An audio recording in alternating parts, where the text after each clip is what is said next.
So today we've decided to go and visit the windmills at Zaanse Schans. We come down the road, at the roundabout we turned right to go into the car park. Quite clearly states there, no campers.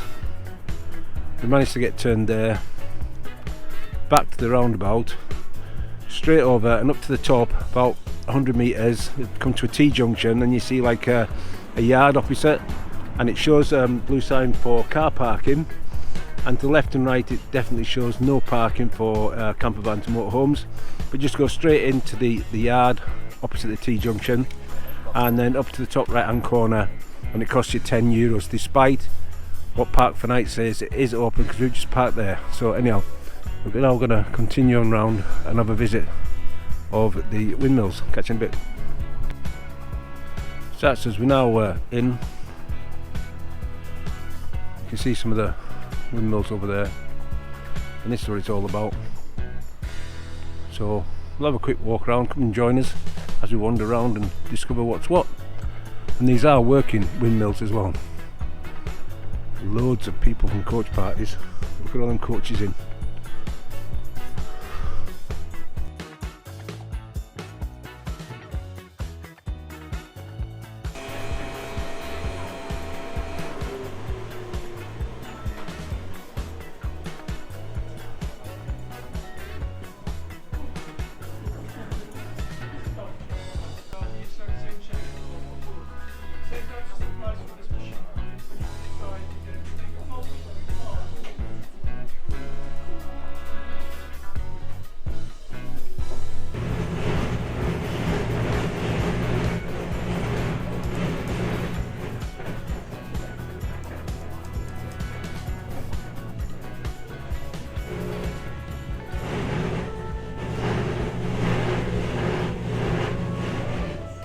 So we've left the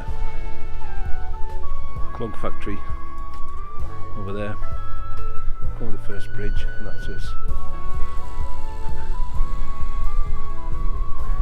Into the village itself and have a good look round, and cheese shop over there, and the waterway and bridge, and windmills everywhere. Catch you in a bit. So we're just in the cheese place now, and must be in the process of making some at the moment.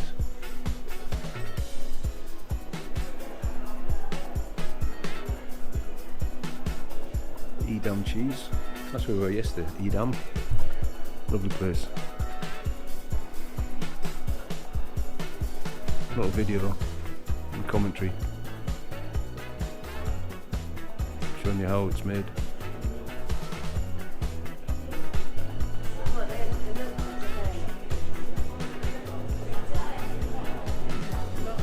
Tasty cheeses. So we've come down to the bottom end for another entrance in rather than right at the top. Quite cute looking village, almost again like a gate home.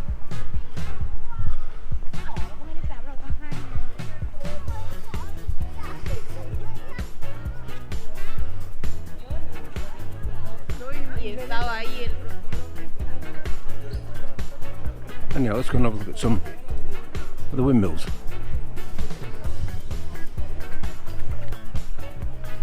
So you can see all the windmills. Obviously one under repair or getting constructed, and then across the water again, fantastic looking buildings, and then another windmill down the bottom. I'm just going to go and discover now more of it, see what's what. I don't know if you can actually see the workings itself actually working away. The majority of these windmills and buildings were brought here purely for the tourists and to preserve them and keep the traditions going. A bit like Beamish in a way, up in the northeast by Durham, preserving history.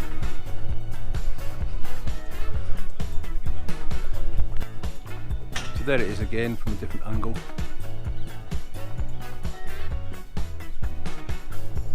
Amazing.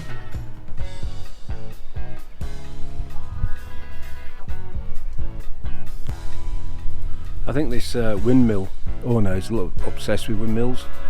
3 little model ones there, on the top giving wind speed and direction, and a working windmill. And that one says originally from 1667. Quite an old building.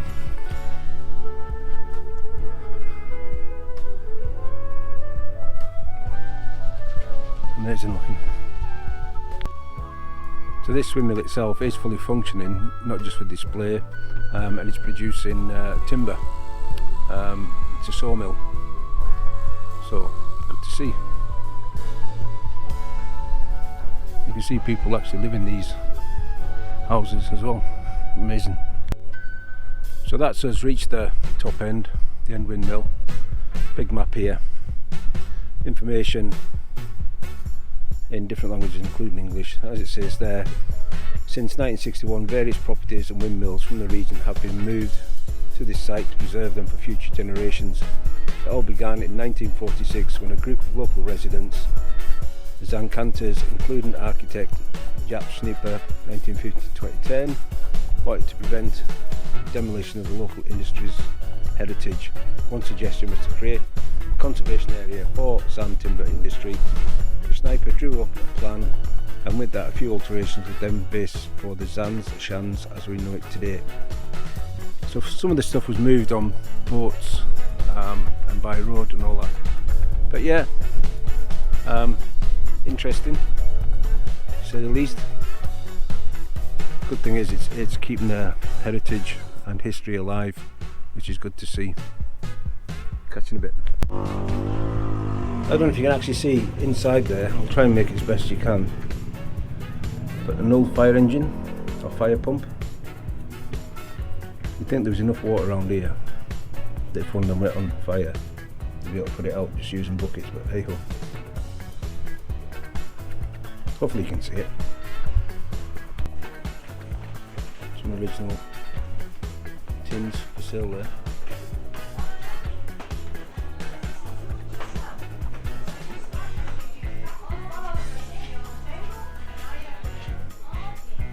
Old cocoa.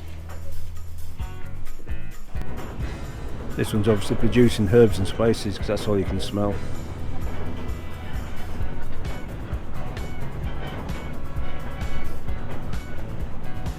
Lovely smell. I don't know if you can actually see it there. Going round and round.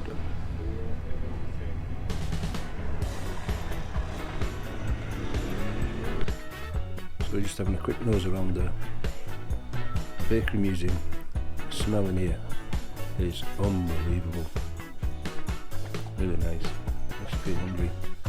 Just make sure you've had something to eat before you come in here. It's good to see that they're keeping all these machines and that, keeping history alive. I take it these are some of the original mill wheels or milling wheels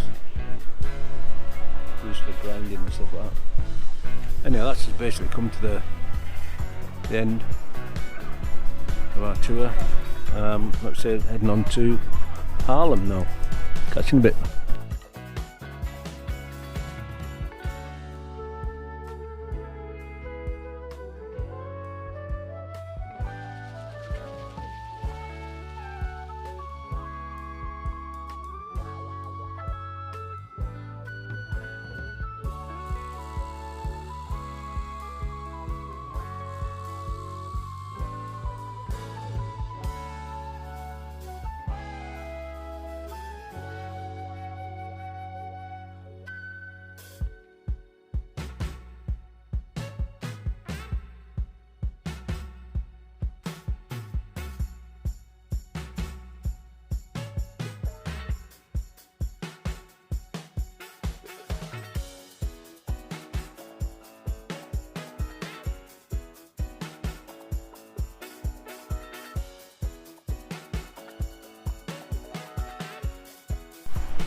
So we're now in Haarlem, at Park Up.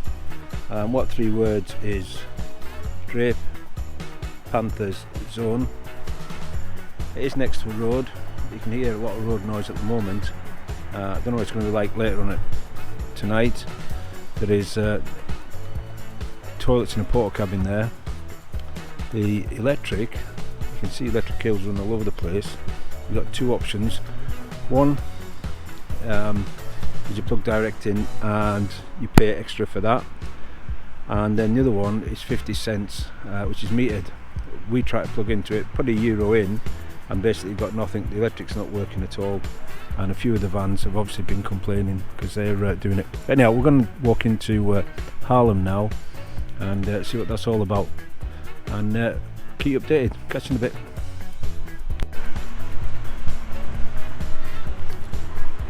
So we set off, or we parked up from where you can see that yellow porta cabin, went round the back of that building, up to these crossroads, and then across the crossroads, and then it's straight up. It's marked Centrum, and it claims it's 1.7 kilometres, so not that far at all to walk, or if you want, just jump on your bike. But we spent enough time in our big fat lardy, so a little bit of exercise won't do us any harm. Catch you in a bit. So far we've just come straight up that road itself,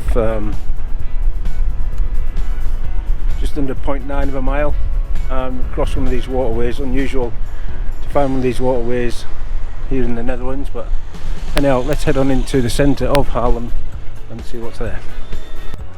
So this looks like we're getting more and more into the centre. An old building there, but anyhow, let's crack on. So we just turned off a little bit just to see some of these buildings. Still on our way to the market. That's a lovely building. Again, check these buildings out. Amazing. And then all the local 1-person taxis, or as you quite see, a lot. It's usually got 2 people on. Not a lot of people wear helmets like they do in the UK when they're cycling. It's actually feel a lot safer.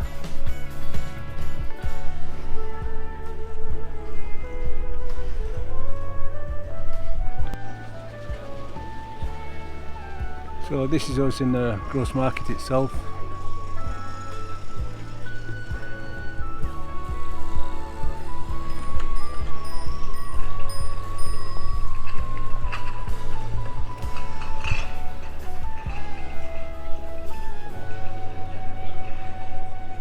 Some very impressive buildings.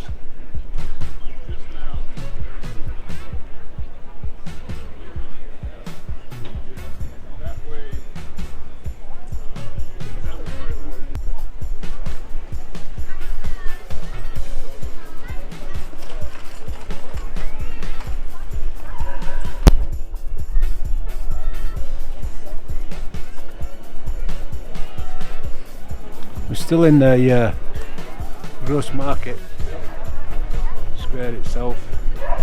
There is some very impressive buildings, and that's an impressive church. Look at all these hydration stations I'm walking by. I'm being good at the moment. Yappy dogs.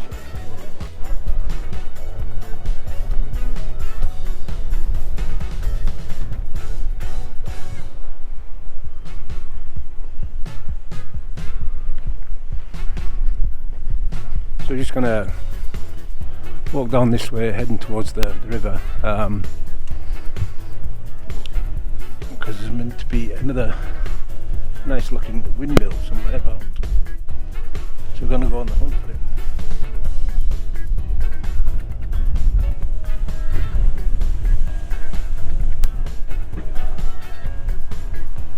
So that's the Taylor's Museum, the oldest museum as it says there.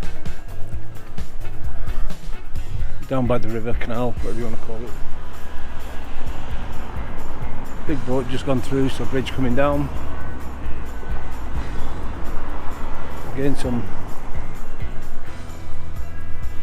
amazing buildings.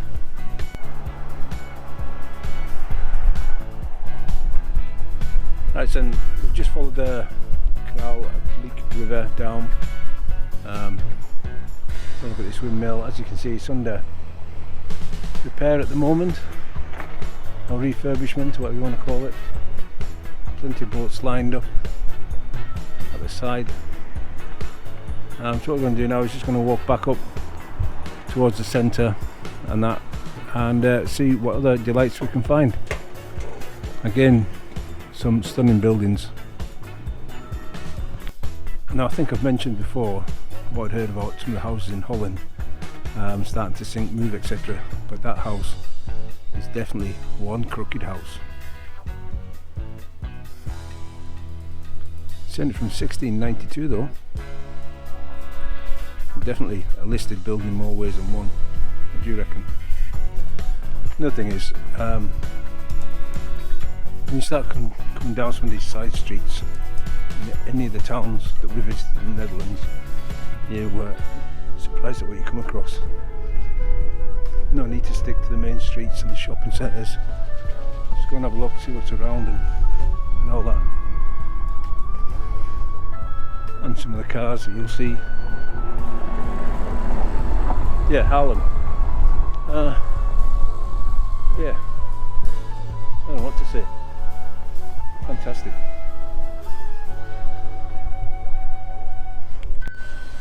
Now that's rather bizarre looking up there.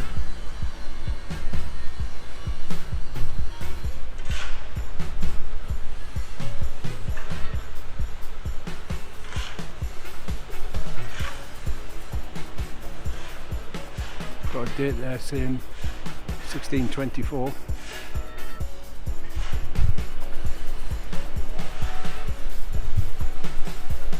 Now that's a rather bizarre shop sign.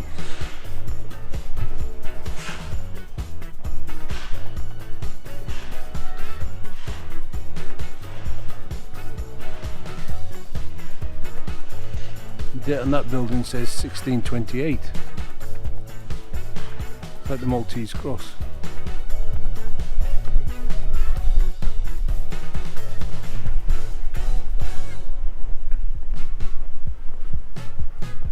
St. Joseph's Kirk.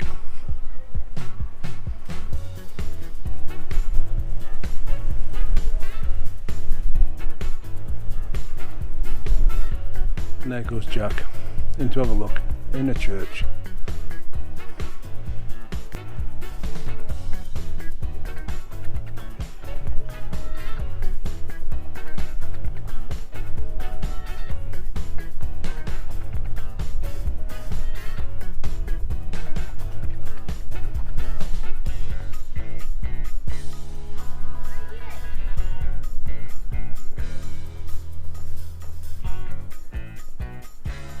Again, just some amazing buildings.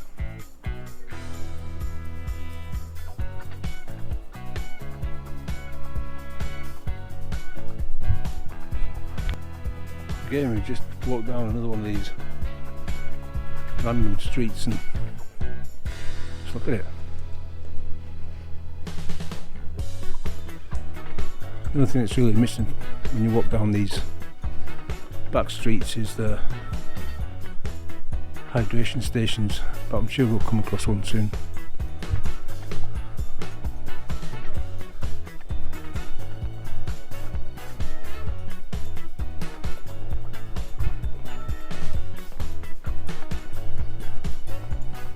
Yeah, I'm glad we decided to come and pay Haarlem a visit. It's not let us down. Catch you in a bit.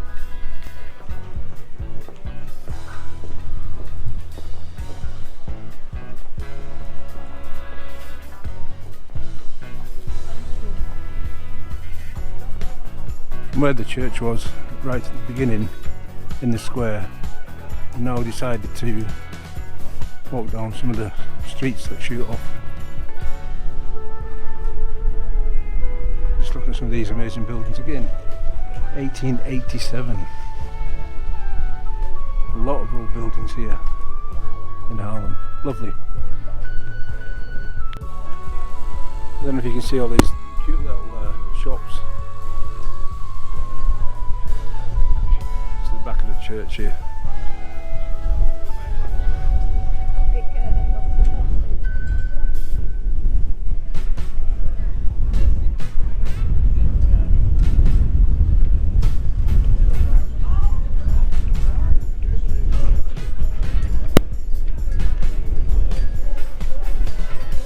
Wind's picked up a little bit, I don't know if you can hear that.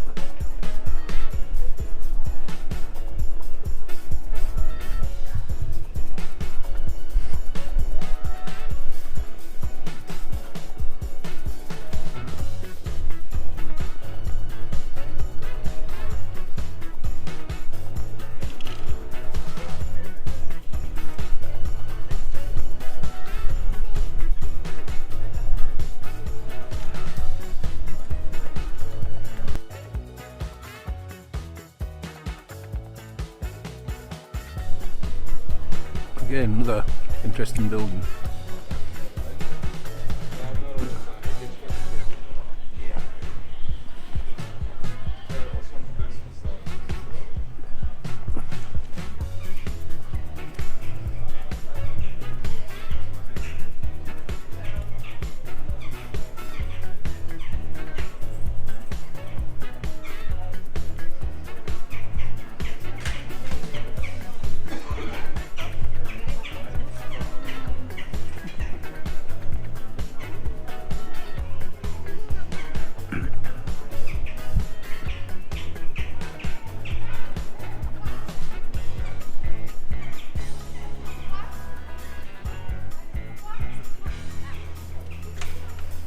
Amazing place. Eeny, meeny, miny, mo. Which hydration station should we go to do some people watching? And I think this one here. Brinkman. Right, heading off here. Switching a bit. Now this is a hydration station.